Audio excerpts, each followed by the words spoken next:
Joshua!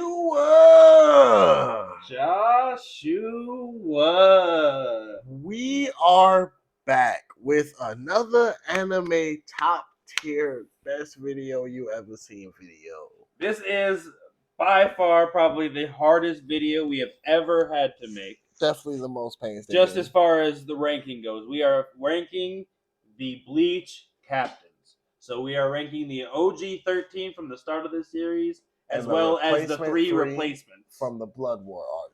We are only doing anime content, so no spoilers for the manga. We are here. saving y'all today because we will make a second list after the manga, but that's why this was so hard. We did not include manga spoilers. So yeah, it changes a few of the ranks once you see it later. But just know that we did it to conserve time because there would be a lot more captains on this list. With that being said, we're gonna hop right into it. With our lowest number 16 rank being Kensei. All right, so this one is real simple. The first three are the visored replacements from the start of the Blood War arc. The only reason we have them this low, we know they are stronger than they appear, but they really only helped in the original series Ichigo get his hollow powers. They popped up when his mask was going out of control. They fought full hollow Ichigo, and they helped with Aizen. But that was a long time ago, and they didn't really have any they didn't beat any big opponents at any time. They don't have any large feats right now. They haven't shown anything in the new Blood War series as of yet. So as of right now, the visor captains will be low. So we'll just go ahead. Kensei was 16. Yep. Rose is at 15, and Shinji is at 14. This one we could talk about a little bit. Because he's the highest one here because he actually does have a little bit of screen time. He played around. He did flex on Grimmjow, which is a pretty big feat. So that's the only reason he's above the other two visors here, really. He has an on-screen feat. Yeah, he was also helping them with Aizen until Ichigo got there. We call that stuff. In Dragon Ball terms, the stall tactics, helping with stall time. That should be very important when niggas is training the guy precipice and shit. It's unfortunate that our three replacements came in at the bottom of the list, but now we get into the real ranking. Which just puts us back to the OG original 13 captains. Starting at the bottom, which is actually a surprising statement, is Tosin, number 13. Yep. Tosin lost to the next person up on this list, which is Komamura. So we'll do this as a quick dual entry. Yeah. Tosin got transformed even after being a Soul Reaper. He got his Arankar powers on top of that. Yep, with Aizen with his Hogyoku nonsense, ignorance coming on. He transformed Tosin, who had already defected because he was a bitch with his resolve and shit. And he wanted to see the world be perfect or whatever.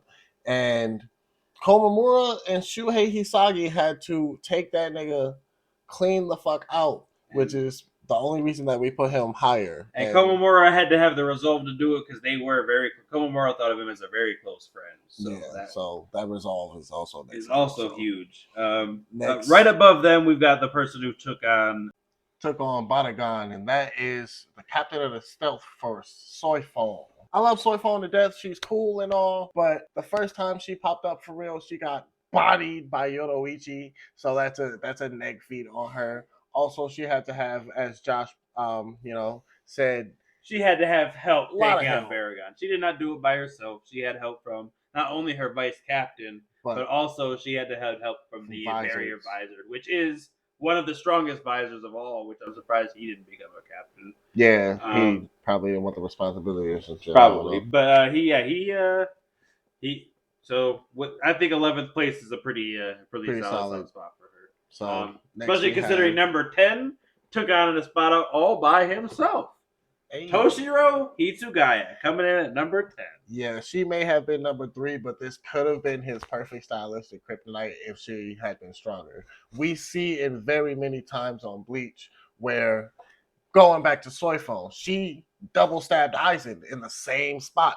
That's supposed to be an instant death, but he looked at her in the face and said, "Haha, bitch, my spiritual pressure is so much stronger than you, I can neg this attack." So her being water and him being ice, he had to have a very much higher spiritual pressure. And Wonder Weiss ended up intervening after he had turned this bitch into literal ice flowers, and then Aizen killed her and said because he was getting highly upset that his visors were, or his Espada were loosened to these punk ass captains. So after making a display, he was a little upset, but Yeah. 10th spot is great for Toshiro. He took on Halibel, and now he's a pretty good captain, I'd say. But number 9, we've got Gin Ichimaru, you slithery sack of garbage. He was Aizen's right-hand man. This man fought Ichigo at multiple high points in the series with pretty low difficulty at that. Pretty low diff. Every time he just sent them flying, sent them packing. Like, dude, you're not strong enough. You're not strong enough. In the end, we found out this nigga was a triple agent. He was a good guy, pretended to be a bad guy. He did manage to land a hit on Aizen, but it was while his guard was down. Aizen kind of let it happen. Yeah, he literally wanted to see what the fuck this nigga plan was. Was tired of wondering. It was just like, yep, fucking hit me. Then he smacked that. Gin doesn't really have a whole lot of taking on anybody feats that would place him any higher on this list. He's gonna be much higher on the sad anime death list because that backstory kind of fucked me up when he was dying. Sad anime deaths, that list would be crazy. Number 8, we got Mayuri Kurotsutsu. Man, and this one hurt my feelings because this man is so intelligent. It's just that the rest of these captains are so battle busted that sometimes that just doesn't help you. His intelligence and his hacks just go through the roof. That's why he's so high on this list. I mean, his durability is pretty crazy. I feel like. Yeah, he got point blank arrowed by the strongest attack that Uyu could muster at that point, and he turned himself into glue, liquidy shit, and just slithered back to the lab and was like, "Hey man, I ain't prepared all that shit. Next time I catch you out here on the streets, I'm fucking you up." And then he made absolute just mincemeat of Xylopodo Grans, and one of my favorite scenes of all time. He left that nigga slowly being stabbed for what seemed like 1,000 years to this nigga in his mind. By the time his bones settled into dust, he was finally getting pierced in the heart a whole millennia later and shit. So he's up there for ignorance, but that's in terms of power, not so much. All of Mayuri's fights have been pretty one-sided. He hasn't really had too much difficulty, and he hasn't really been injured too much. Yeah. So he definitely deserves to be placed 8th, but the people above him, like number 7, Mr. Ukitake. Man, Ukitake only has one feat for real, but it is literally against the number 1 Espada. So he helped. He helped Mr. Shunsui Kyoraku. Shusui Koraku. And this nigga basically hopped in the fight. Kyoraku was about to hit Bankai. Ukitake was like, nah, man. If you do that shit's gonna go down and you might kill your teammates by accident. So he helped him jump Coyote's start. And that was kind of a fantastic moment because you usually just see him bedridden, coughing up blood like he Itachi or some shit. And this nigga finally was on the battlefield versus like the strongest Espada for real that we know. That's really what puts him here. The fact that he's able to, as sickened and old and kind of decrepit, he is able to come out here and fight against the number 1 Espada. Yeah. But that leads us right into number 6, which is Byakuya Kuchiki. Man. I would love to put him high on this list because I love him personally, but this man helped fight rank 0 Yami. So that right there is enough to put him above everybody below him currently. Yeah, and we've been ranking off the Espada so far, so technically Yami is the strongest. I hated that plot twist. I will admit that. That's the only thing I hate about Bleach. But we're really going off trying to go off streak that feats as much as possible, and this is the way the author intended. So we have no headcanon here. We have Yami at 0, so him being the strongest. We got Byakuya here. That's his last big feat before the Blood War. We know he got stronger, but we don't really have anything beyond this. Yeah, so no spoilers. We puts Byakuya right here. So we're coming in at number 5. This one hurt my feelings so bad. Mr. Shunsui Kyoraku himself. Man. And the reason he is this low is because we're not spoiling the Bankai. For those of you who know, because manga spoilers, as it you is remember, busted. Yeah, as we pointed out earlier, Mr. Ukitake showed up and said, "I'm sorry, you can't use your Bankai here. You will hurt people." It's an AOE. But let's just say, so Shunsui literally was pulling up to rank 1 Espada. Was like, yeah, this dude's pretty tough. But I think if I use my Bankai, I could beat him. So that with confidence, Shunsui was like, yeah, I can take on number 1 by myself. No help. Every other feat on this thing, every other feat, Byakuya, was with somebody. Byakuya had a teammate take on number 0, which is Kenny. But All the other feats thus Shunsui, far pale in comparison. Shunsui was literally willing to take on number 1 by himself if Ukitake hadn't shown up. That's enough to put him at number 5 for me. Like I said, he would be higher. Wink, wink. If you read the manga or if you know what's gonna happen, yeah, pretty he much would be higher. That is it. Enough said.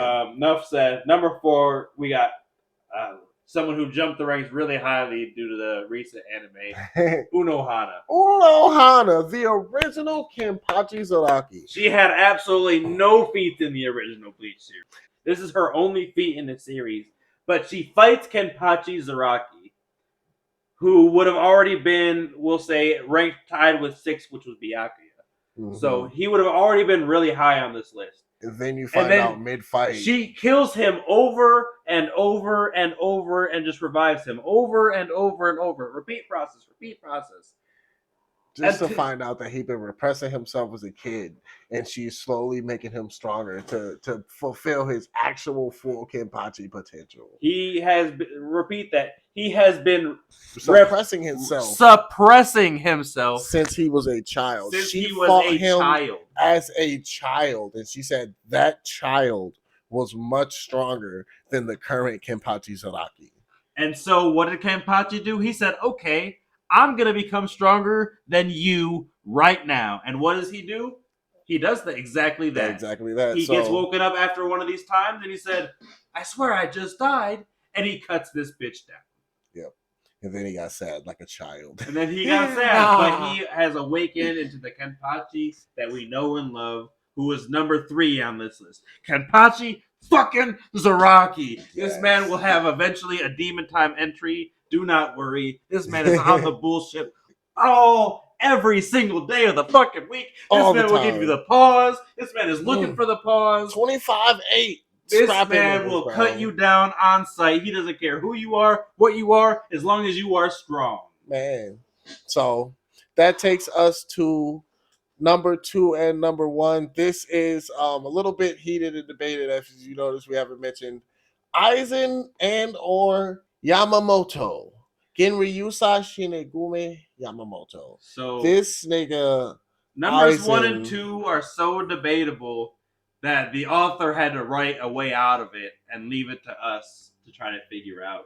So really, at the end of the day, it's going to be up to you to decide who wins this fight. But this is the way we're going to talk it out here and we're going to decide. So, all right, so Aizen's feats first, Yamamoto. I'll give him the prep time was high. He already lied to him about his Bankai, telling him it was water. And without the other people there and Ichigo, that would have been game over.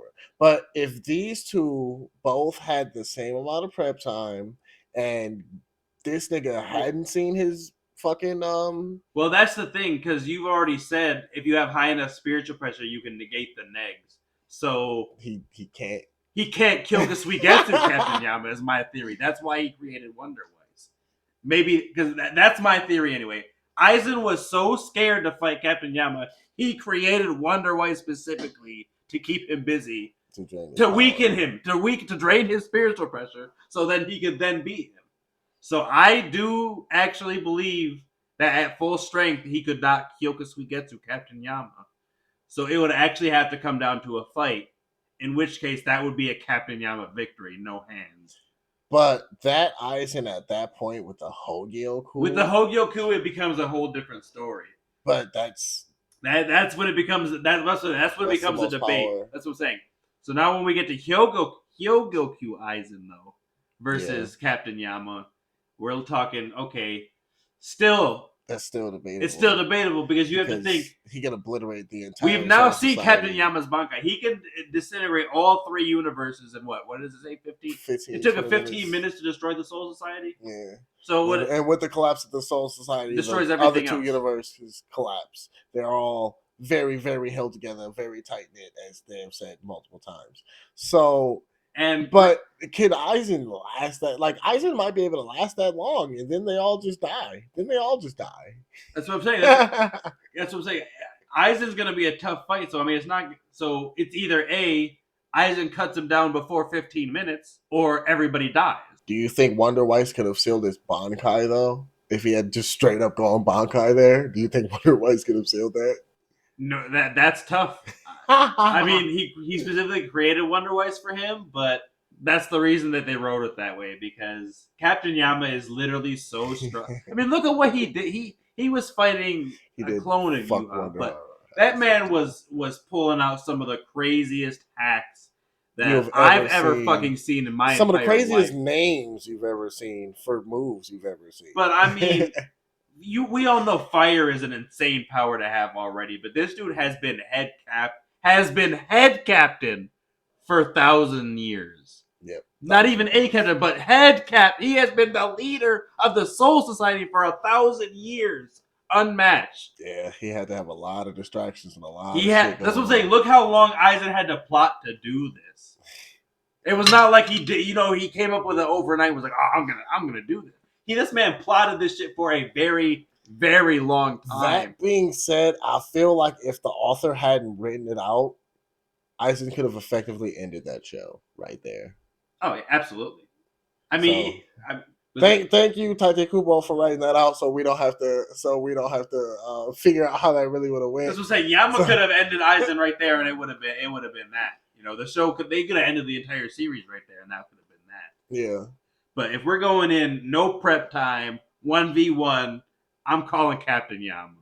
So overall on my list, I'm saying Aizen is number 2, and Yamamoto would be number 1. How do you feel, Joshua? Please don't bring your. I know Aizen's your favorite. I love me some Aizen. But please don't bring your bias into this. I know. I love me some Aizen. But even in Shikai, he did fuck Wonder Weiss up. That nigga grabbed that nigga by the face and planted his ass. He was fucking duking it out with Shutsui and Ukitake. From pure battle instinct and power and experience alone, I have to give it to Yama. He frightened a Lieutenant Nanao so fucking bad she was about to piss her. But so with that being said, you can decide who's number 2 and 1. But my list is Captain Yama is number 1. He's head captain for a reason. Let us know in the comments.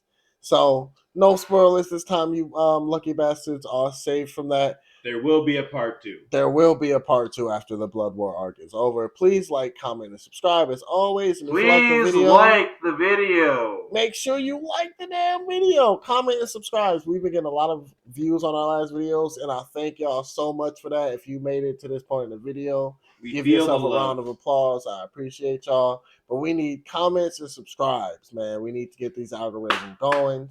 Show them to your friends. Show them to everybody. Have a good one.